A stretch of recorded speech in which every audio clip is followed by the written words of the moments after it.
कल्पना करा, एका बाजूला जगातला सगळ्यात शक्तिशाली देश अमेरिका आणि दुसऱ्या बाजूला त्याच देशात उफाळून आलेला प्रचंड जन आक्रोश.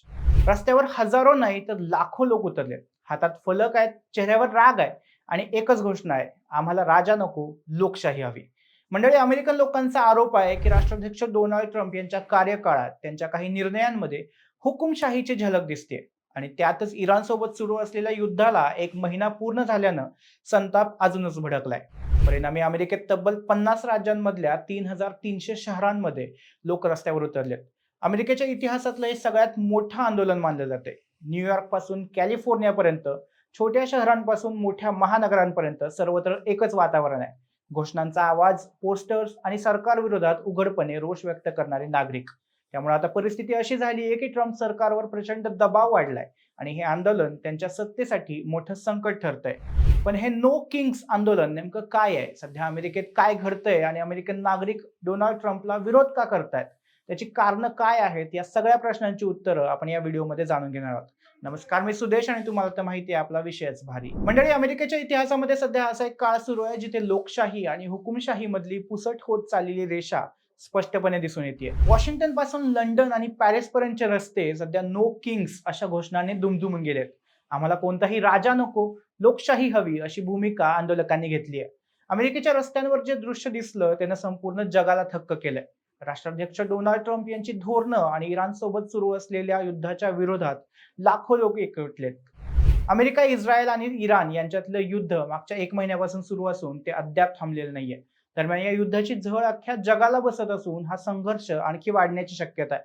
परिणामी भारतासह जगातील अनेक देशांमध्ये ऊर्जा संकट निर्माण झालं असून हे युद्ध लवकरात लवकर संपावं यासाठी अमेरिकेवर दबाव टाकण्यात येत आहे. तरी देखील दिवसेंदिवस अमेरिका, इस्रायल आणि इराण मधलं हे युद्ध आणखीन भडकत चाललेलं दिसतंय.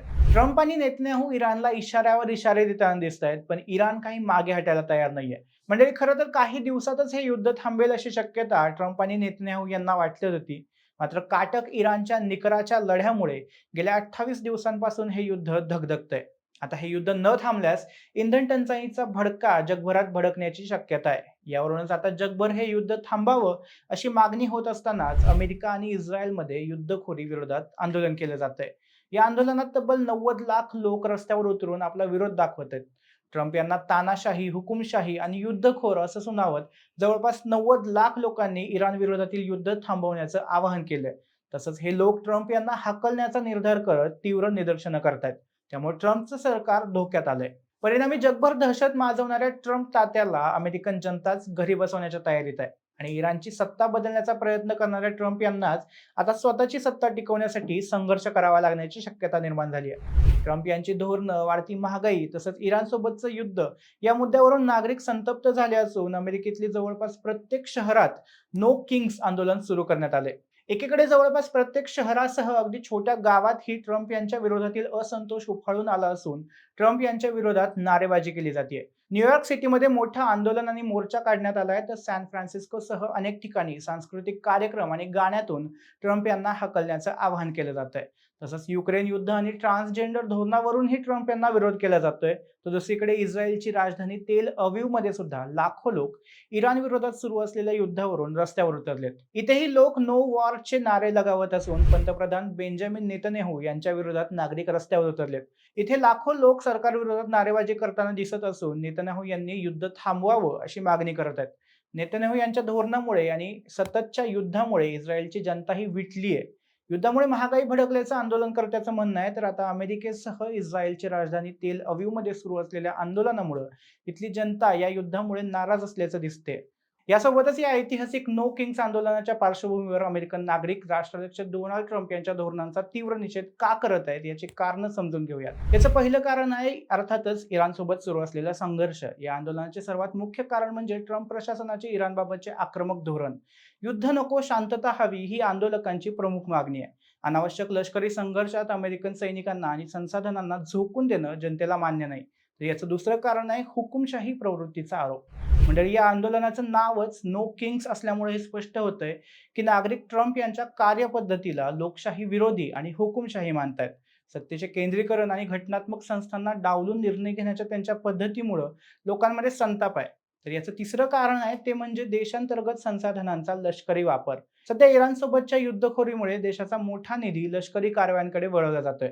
शिक्षण, आरोग्य आणि पायाभूत सुविधांऐवजी हा पैसा युद्धावर खर्च होत असल्यानं सामान्य करदात्यांमध्ये नाराजी आहे. तर या आंदोलनाचं पुढचं कारण आहे जागतिक शांतता आणि अस्थिरता.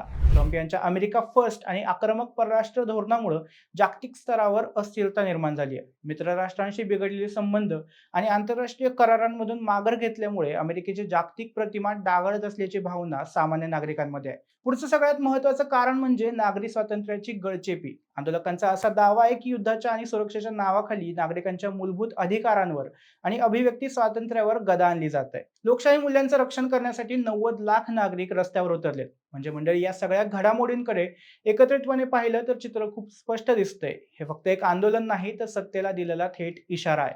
राष्ट्राध्यक्ष डोनाल्ड ट्रम्प यांच्या धोरणांविरोधात उभा राहिलेला हा जन आक्रोश आता एवढा मोठा झालाय की तो केवळ अमेरिकेपुरता मर्यादित राहिलेला नाही, तर त्याचे पडसाद जगभर उमटतायत. एकीकडे युद्ध, वाढती महागाई आणि आक्रमक धोरणं आहेत, तर दुसरीकडे लोकशाही, स्वातंत्र्य आणि शांततेची मागणी करणारी जनता आहे. त्यामुळे हा संघर्ष आता थेट सरकार विरुद्ध जनता असा बनताना दिसतोय. जेव्हा 90 लाख लोक रस्त्यावर उतरतात, हजारो शहरांमध्ये एकाच वेळी आंदोलन होतं आणि जगभरातून या युद्धाविरोधात आवाज उठतो, तेव्हा कोणत्याही सरकारसाठी हे साधं आव्हान नसतं, तर मोठं राजकीय संकट असतं.